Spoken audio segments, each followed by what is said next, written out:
Welcome to Pound for Pound Podcast. I'm Dion Omer, and I'm joined by... This is Clarence Gray. You can just call me CG. This is Justin. This is Tracy Lampley. We want to welcome y'all to the show.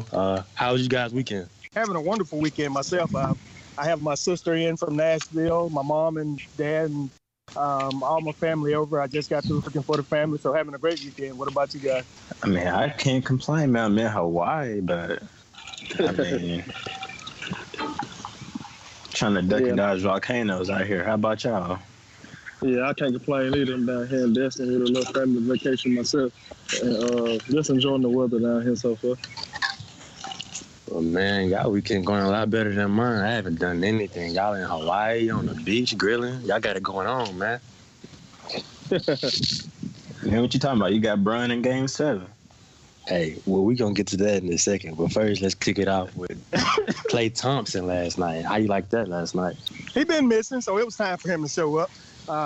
And if he shows up again like that with the effort of Durant and Curry, it's going to be hard for the Rockets to win, but it's going to be hard for them to win if CP3 doesn't play. They had a great game last night in the second half. He got to. I mean, because KD ain't shown the past 3 games, really. Right. Like, the free throw line last night was horrible for him. And if Klay didn't hit, then they lose, because Steph even went 6 for 15 from 3. Absolutely. I totally agree with that. I felt like the Houston Rockets let them off the hook when they had them down 17. They should have sent all their players at them, and just kept their foot on their neck. And they took Eric Gordon out. Yeah, exactly. So, which was a stupid move. I still don't understand that, but I guess that's why I'm a fireman instead of a coach. But very stupid move. Yeah. To open the second half, Houston opened in 6 possessions with 5 turnovers. You can't do that. Nope, not versus a team like Golden State. No, not against a team like Golden State. Absolutely not. So we're going to put more of the blame on Houston or give credits to Golden State? It works both ways. Okay, I got you. I firmly believe that. I mean, it was just like Pound said. I mean, I believe it works both ways. Because Klay Thompson, he showed up last night. So with him showing up, I mean, it allowed. Well, I still agree with you also that Durant hasn't shown up in the last couple of games. So, but it allowed them to be. I'm not gonna say as loose as they were, but it allowed them to have the mistakes or flaws that they did with Klay showing up as big as he did. Right, I agree. Klay hit 9 3-pointers, man. That's big. 9 3-pointers in their career. Absolutely. They need Iguodala. I agree, Justin. I definitely agree. Iguodala is a missing piece to that. They can't function without that man. And, like, the offense don't run like it should run because they come down in this ISO ball for the most part for KD. And when it wasn't ISO ball, when he was on the bench, it was a Steph and Klay show for the most part. Like, they was running they all off ball screens and so forth, and they was getting good shots. So definitely, so Kevin Durant, for anybody that doesn't know, I am not a Kevin Durant fan, not at all. But we all can agree that he's pretty much stopping the flow of that offense right now. Right. Yeah, he's having a bad game so far. He can get any shot he wants, but right now he's not in no rhythm. Getting to his sweet spots and pulling up. He's taking crazy 3-pointers. We don't have to settle for a 3-pointer, Yeah, they're taking the mid-range. And he just pulling up, taking bad shots. Do you think the moment is getting too big for him? Yeah. Nope. We got a disagreement here. I would have to say no either. Yeah, no. Yeah. You're talking about an MVP. I mean, no, the moment is not too big for him. I can't agree with that. It's too big for him. I want something else out to you all too. And throughout these playoffs, he haven't shot the 3-ball well. No, sure hasn't. If you go back and look at it, he haven't shot the 3-ball well. And he did have a good game 1 versus the Rockets. He come out and play like that for this closeout game, then the Warriors will win. But if he come out for the last 3 games like he had, you thought the moment was too big for him, right? Yeah. I wholeheartedly think it's too big for him.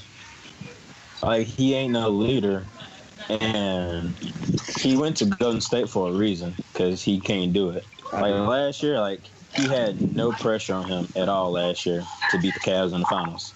Like, none. Because he had Steph and Clay. Like, they won 73 games without him the year before. Mm-hmm. Right. That's the fact. Like, he can't handle it. Because they giving him the ball, like, it's on him. And the past 3 games, like, he just been coming up short. Yeah, that's why I say, like, he can't handle it. Can't disagree. So the narrative of him actually be mentioned in the same sentence as LeBron, we all agree that's not true, right? No. Nowhere near. Definitely not. I just had to get that out there. You know, that's my guy, LeBron. That's my guy. Speaking of Bron, what y'all think he gonna do tonight? He's gonna go off like always. He's gonna be the king like always. He's gonna be LeBron. It's his role players. It's his bench production is what's gonna determine this game. Right. You don't even have to ask the question about what's LeBron gonna do. He's gonna be LeBron. You can't name one team that stopped him in the NBA. So he's gonna be LeBron. It's just a matter of LeBron people by himself. So that's going to be hard to do, especially with Boston playing at home. I think coming out early on in the game, it's not going to be so much of scoring. It's going to be on the defensive side where you're going to see the max effort from them. Because if they get involved defensively early on in the game, they get a few steals, a few block shots, get out in transition, the game will open up more so for the role players. And if the game is anywhere close going into the second half, that's when you're going to see the scoring side for LeBron take over, and he's just going to will his way to the final. That's what I can see. Yeah, I totally agree with that, Dion. You saying that with your heart? That's me speaking, watching these first 6 games, knowing that they played their best when they've been involved defensively. And LeBron has the highest basketball IQ of any player in the game today. That is a fact. Can't knock it. I think they win, though. So you're picking the Cavs. You're picking the Cavs tonight. Yeah, I'm picking the Cavs. The guy's unstoppable, like Dion said. And once he get involved on the defense end and get the other guys involved to buy in, then they're gonna open him up more on offense. And then once he come down here, man, you can't stop that guy. No, not at all. I wouldn't even want to be one to try. So if he come out and get them other guys going early, because like Dion said, he's going to get going, So that's LeBron. And with him being with a closeout game, he's been in Boston before facing elimination, and he had 45 and 15, and he closed them out. So I look for another performance like that from him. Again, I say 40, by 13 rebounds and 10 assists.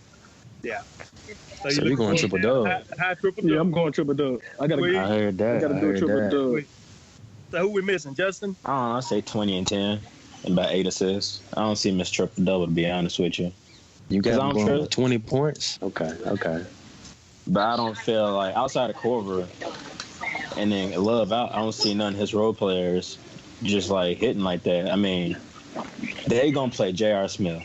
What ain't J.R. done the whole series? Besides, exactly. Yeah, I think that's where. right. I think that's where Lou.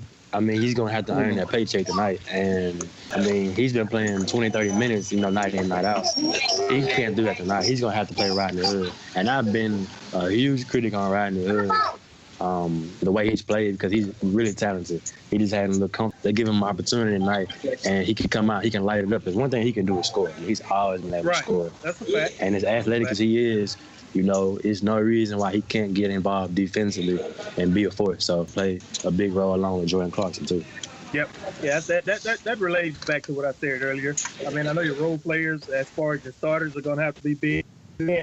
Is going to have to produce. It's going to have to. There's no way. Right. There's no way they win this game if the bench doesn't give them at least 20. I'm gonna say 25 to 30 points. Something I really want to see is Jason Tatum. Is he ready for the moment? I know he's a rookie and everything, but is he ready for the moment? Of course not. He's been listening to Kobe. Hey. I'm with you right there. What you got against Kobe, though? Anyway, now let's move along. Hopefully he shoots him out the game. Yeah, right. So They play within the offense. I want to give him a lot of credit. I mean, just throughout the whole playoffs. I mean, he's really, really impressed me. Coming into it, we were all about Ben Simmons and Donovan Mitchell. I mean, we were giving Tatum some credit, but yeah, I mean, he's really. I think he was one vote away for being a unanimous selection for first team, all rookie team.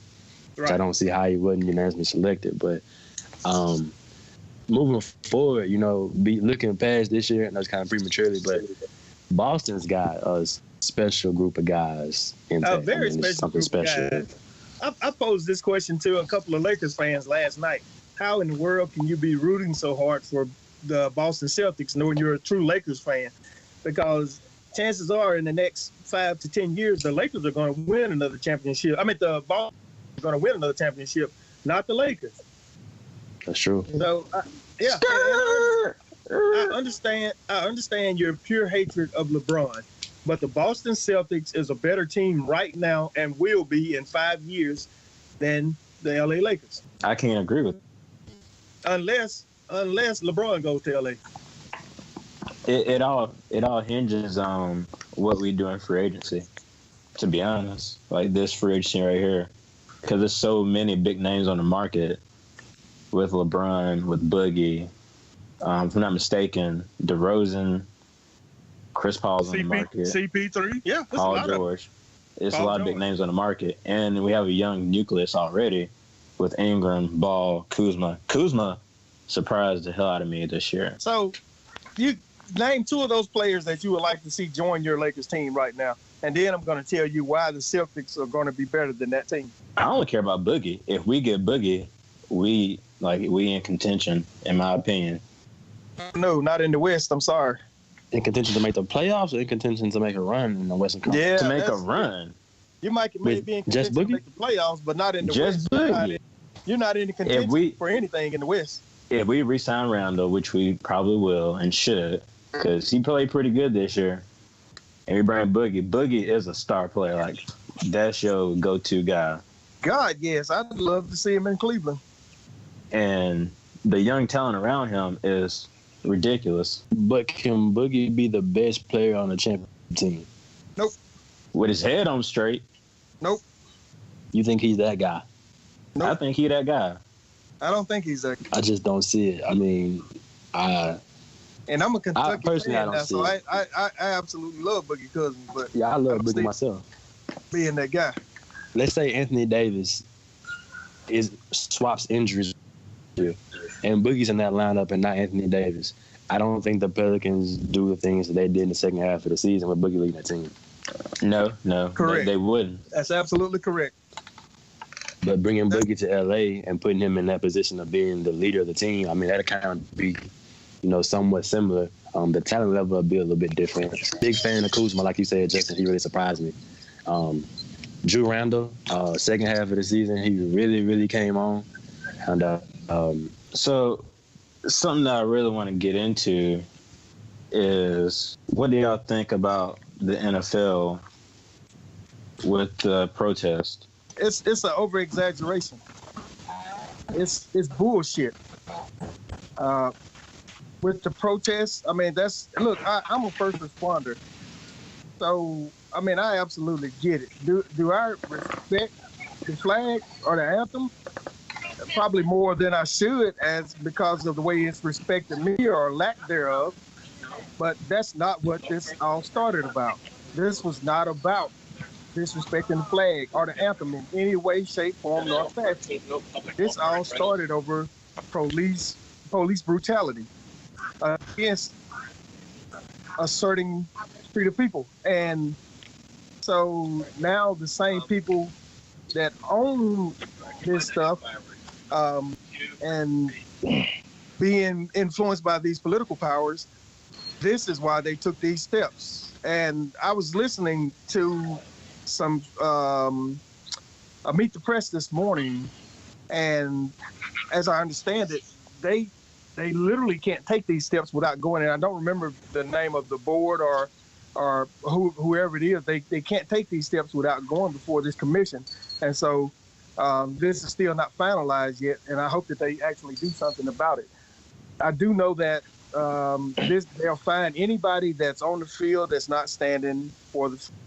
And so the players do have the option of not going on the field for the national anthem. So we'll see how that works out. But hopefully that they'll relook at this, because we obviously know that all the owners in the league are white. The powers that be political strongly influence this because they have deep pockets. So, and this is strictly my opinion. So, if you don't want to hear my opinion, please don't come for me, because I will come right back at you. So all the owners, like, they aren't white, you know. Like the owner in Jacksonville, like, he's like all supportive of his players, and I forgot his nationality, but he's not. This is the guy that's gonna sell that's selling the team, right? No, Jacksonville isn't selling. Oh, I thought that was the guy that came out and it was Carolina Panthers. I'm sorry, you're right. It was Carolina Panthers. Yeah. And even the Jets owner, he supports his players thoroughly. Right. Well, he said he'll pay their fines. Yeah, and the way that they voted was by show of hands instead of doing it on paper in one person. So, you know, you don't want to be that guy. Can you see how they cast it out? I'm not saying they shouldn't have casted Jerry Jones out this previous year for his actions, but it's essentially like the good old boy system, with how if you're not with us, you're against us. So, I mean, if I'm an owner, I'm going to raise my hand, because I'm not going to put myself in the limelight with the other 31 owners or so. Right. So, and the thing with the protest, like, it isn't about disrespecting the flag, no matter how some people may want to make it about that, to each his own, but it's about social injustice. And I tagged y'all on Twitter last night of the video of the young lady on the beach in New Jersey. Like, she got her head beat in by an officer. And that's the stuff that police are upset about, and like want action done and holding people accountable. And that makes the good officers who do their job look bad, and it makes it harder on them to work in the community, because everybody thinks that every officer is out for them, and that's not the case. But there's rotten seats in the bunch, and the sooner that we as America hold those rotten seats accountable, things can improve.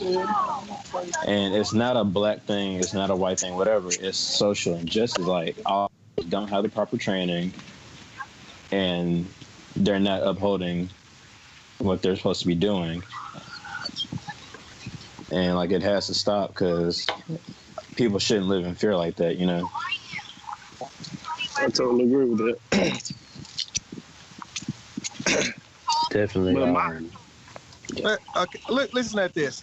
I can say I have a ton of friends that are police officers at this moment, and I'll be the first to tell you that all police officers are not good police officers. A badge will turn a coward into Superman in a heartbeat. A badge and a gun will turn a coward into Superman in a heartbeat. And that's not right. Not at all. I agree. So let me ask y'all guys this. Did y'all see the video of who that was? I think that was Minnesota Timberwolves or the Milwaukee Bucks. Yeah, with the basketball player. You know, even though he parked in a handicapped spot, I don't think it should have escalated to what it escalated to, having them, you know, tase him. He told the officer, you know, he was wrong. Let me get my ticket. So the officer ended up calling for backup. Now, keep in mind, the guy was dressed in like a black polo shirt, like a black jacket with a hoodie on it, driving a nice vehicle. And the officer called for backup. So I feel like police need to police me. And what I mean by that, if you had to call me, it's gotta start. If you had to call me for backup, like I was saying, if you had to call me for a citation of a parking ticket, you don't need to be a police officer. Absolutely. You should have to call. You should have to call for backup for that. Just get a man a ticket and go on by your business. But it escalated to something else, and they changed the man. They speaking out about it, and as a black man, that's what we fear. And some people just don't get that, you know. But at the end of the day, we all risk our life when we go out because we don't know when death gonna knock on our door. We don't know the time, the place, nor the hour. Definitely agree with that. You know, one of the things that I wish that would have happened as soon as Colin Kaepernick decided to take that knee, wish that every African American player in the NFL would have been right there behind him. You know, I've always believed in his power in numbers. Absolutely. I hate to see him being blackballed basically out of the NFL because I was actually a Colin Kaepernick fan, you know. Right. I have a lot of respect for someone that can come into Gillette Stadium and basically be Tom Brady on his field. You know, that's something that he did to us in his career. He led his team to a Super Bowl, even though they came up short. But, I mean, there's no way you're telling me that this guy isn't one of the best 32 quarterbacks on the planet right now, you know what I mean? And if not 32, I mean, you can't tell me he doesn't even deserve a backup job. And absolutely. To just completely blackball him out of the NFL, I mean, I think that it's god-awful. But also I know that if the OBJs of the world, the Antonio Browns, the Le'Veon Bells, you know, all the star players, Cam Newtons, you know, the list goes on and on. You can't do it to everybody. And I just wish that every one of them would have been able to take that knee along with Colin Kaepernick. Not saying that I can't tell the future. I can't tell or go back in time and say if this would have happened and Colin Kaepernick wouldn't have lost his job, but he also had to know what he was doing, you know. When you in something, it is going to be a reaction. And he knew the risk, I think. Him suing the NFL and then going on to work out for teams or expect for teams to show up to his workouts. You can't do that. I don't really see that working. I mean, there's no way you can sue a job around here and then think they're going to give you a job in return. You know, that's not going to happen. But I'm not a 49ers fan, but I was a Kaepernick fan, and I'm rooting for him now. So we don't need an extra bandwagon fan. Hey, ain't no bandwagon, man. I'm just saying that I do like his game, and much respect for him being a black man in America and being able to stand for something. I think we all can respect that. But right. I just wish that, you know, they joined together as a whole. Hindsight 2020, I guess. But moving forward, I know that it's a lot of people in this world that have a lot of respect for him in the black community because he did bring attention to an issue in a different light. You know, we go out, we do silent protests or we do peaceful protests, whatever the case may be. But I think this right here, this issue of the national anthem or, you know, kneeling for the flag, this brought a different light issue. I mean, it hit people at home when you saw this man sitting on a knee for the national anthem. So I think it was a success to bring attention to the issue in that light. Yeah, I mean, I concur. As far as taking a knee, I mean, there's nothing wrong with it because you got to look at it. I can't remember what year it was, but Tim Tebow did it, and he got scrutinized for it because he was protesting not for social injustice, but for abortion, and nobody supported him. Or should have, you know, but you can't get mad at somebody for protesting something that they don't believe in. I mean, it's America, you know. You have that right. And I just don't understand some people's logic behind it. Like, you have to do this. Like, no, like, they do not. I mean, you would like for them to do it if that's you, but, like, technically, like, they don't have to. And everybody has their cause. And they go about it different ways to bring notice to it or to try to make a change. Like, for, say, Chris Long, he got scrutinized for paying for schools in Virginia because somebody said it was a tax write-off. But you're going to write off 50%. So, like, how is he really, like, trying to get over? Right. by giving his whole paycheck, whole year's salary to high schools in Virginia, you know. And then what didn't get any publicity at all was that he went to Africa with military service members and helped out Africans. But people say that they're just in the military and the flag and so forth. But That's a talking point, though. I mean, that's all it is. yeah. Something else that I've been seeing a lot on Twitter is the LeBron MJ debate. It's really hot and heavy, and I don't agree with it at all. You can't compare them two. You can't. It's two different positions, two different eras. And I think everybody just needs to come to terms and let MJ rest. Like, let him be. He retired. Let him rest. Right. He great. The greatest of his era.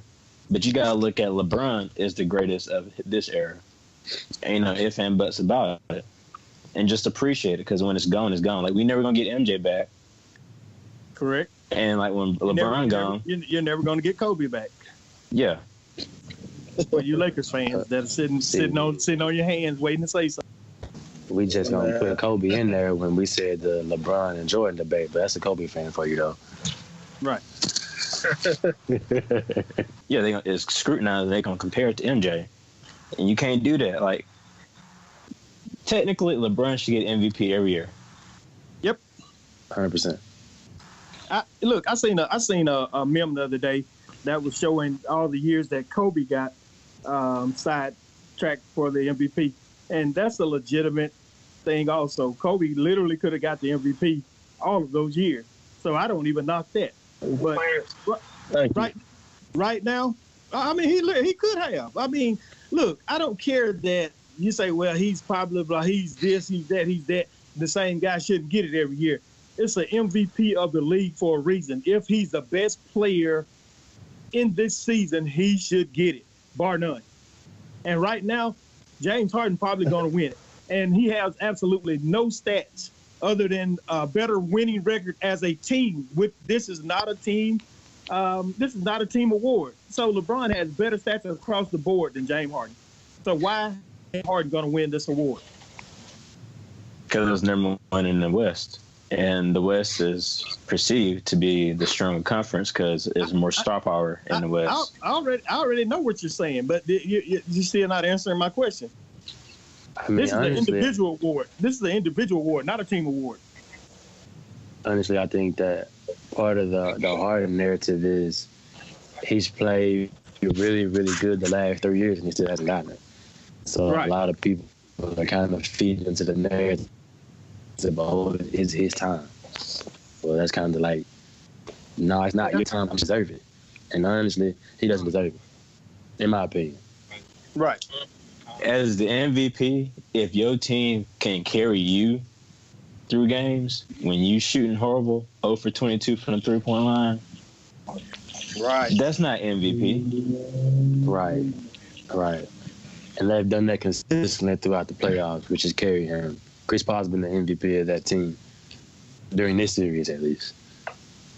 Yeah, they definitely missing him. For sure. Yeah, and I got the Warriors winning tomorrow night. You got the Warriors winning. I got the Warriors winning, too. You got the Warriors. Tracy? Yeah, I got the Warriors winning, too. You got the Warriors? Well, I'm going to be the oddball. I've got Houston winning. As long as the score stays under 100 points, Houston will win that game tomorrow.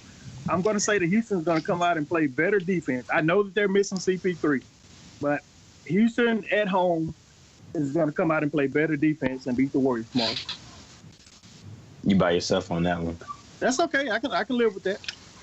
I'm not going to say I wouldn't like to see it happen because if Bron plays Houston in the NBA Finals, then you can book it. He's getting his 4th ring this year. Yep. You so biased.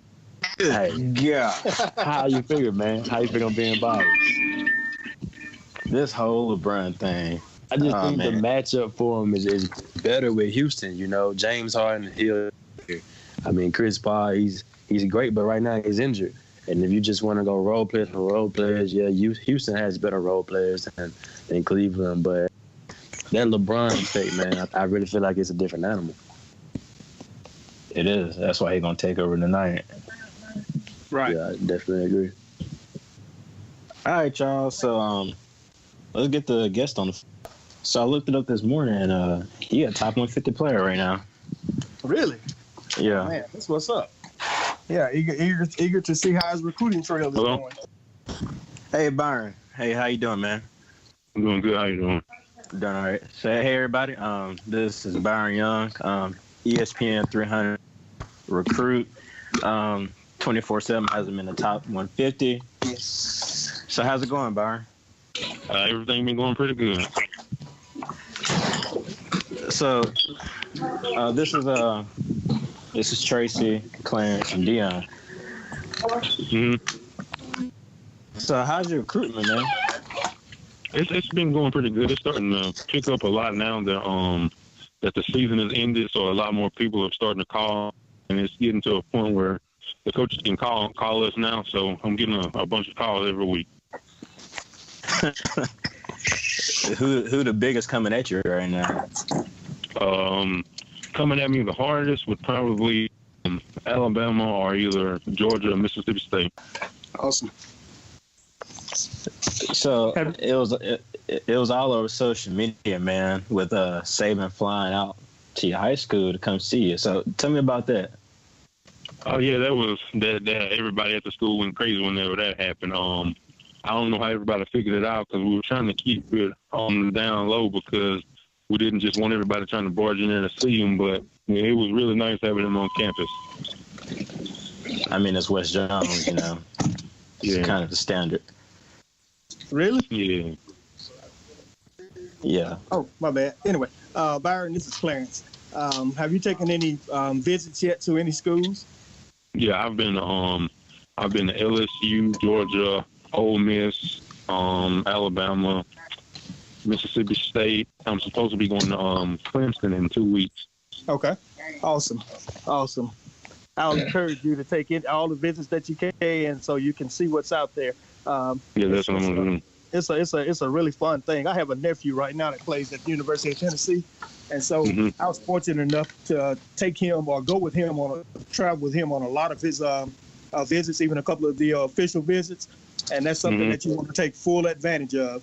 It's really nice, and facilities. I won't even begin and try and tell you who had the best facility I went to or who were the better coaches that I talked to or any of that stuff, because this is stuff that you obviously will have to make up your mind for yourself. But I just advise you to take as many and all that you can. Yes, I did. Only other question that I have, are you going to play in either the Under Armour game or the, which one, the Army game? All-American game? I'm going to a camp where they said I'm supposed to be selected if I do pretty good there next week at a school in Florida. So if everything goes well there, I'll be playing in the Under Armour All-American game. Awesome. Hey, Byron, this is Dion. I want to wish you all the luck in the world with that. That's a huge deal, that Under Armour game. You know, all the top prospects in the country are there. It's just skeptical to see. I watch it every year. I hope to see, someone from this area be a part of that. So I want to wish you all the luck in the world on that, man. All right, thank you, man. I'm from Laurel.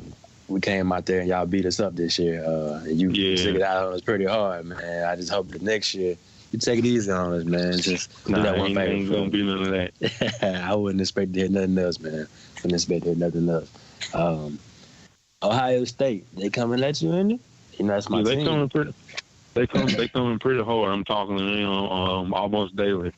I got to go up there one day this summer too to a camp. I'm not too sure which day it'll be, but I got to get up there. Hey man, I got some roots up in Akron, so I'm an Ohio State fan. So I'm gonna just go ahead and tell you, we would love to see you in Columbus, Ohio, man. I'm just talking out there. Quick question for you, man. What's some of your goals going into your final season of high school, man? One of my top goals is to break the set record of my school that my brother set. I think 2 or 3 years ago he had 22, so I'm trying to get 23. That's a real big goal of mine. Another one would be just overall success as a team. Gotcha, man. That's awesome, man. I want to wish you well going into your final season, man. Hope God bless and keep you, man. And that's a blessing to have all those scholarship offers, man. But at the end of the day, man, find a school that wants you and go out there and give it your all. Yeah, thank you. So, let you go, Byron. What do you think about Alabama? Like, what do you think about it?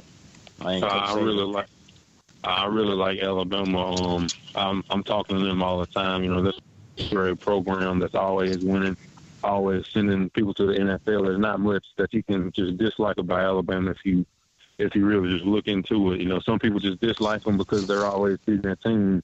But when you look into it, there's not much that you can say is bad about Alabama. And are they recruiting you as a DN or as a stand-up outside linebacker? Defensive end. Where you at right now, size-wise? So what? I said, where you at right now, size-wise? 6'4", 277. Ooh, Jesus, Lord. All right.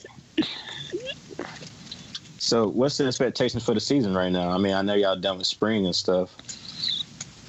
We should this year. We brought a lot of people back on the defense. I think we only lost a total of 3 people on our defense. So the defense should look pretty good. We got some new faces on the offensive line that gonna have to step up this year. But if everything goes to plan, which you know we really hope it does, we should be pretty good. Should be able to make a run in the playoff.